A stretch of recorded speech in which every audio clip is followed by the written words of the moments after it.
غم اور مشکل سے نکلنے کے لیے حضرت یونس علیہ السلام کی دعا، لا الہ الا انت سبحانک انی کنت من الظالمین۔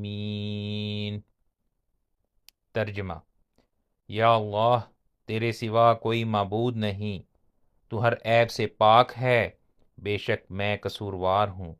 سورہ انبیاء آیت 87۔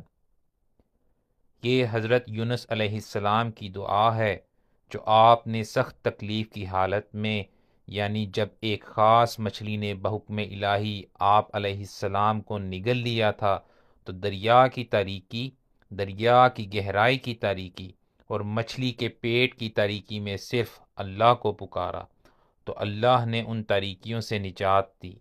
ساتھ ہی اس کی قبولیت کا بھی ذکر ہے۔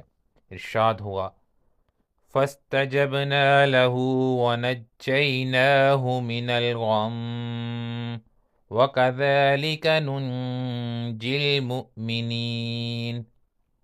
ترجمہ: سو قبول کی ہم نے اس کی دعا اور نجات بخشی ہم نے اس کو غم سے، اور اسی طرح ہم نجات دیتے ہیں ایمان والوں کو۔ سورہ انبیاء آیت 88۔ اس میں یہ اشارہ ہے کہ مومن اگر یہ دعا مانگے تو قبول ہوگی، لہٰذا اسے پڑھنا چاہیے۔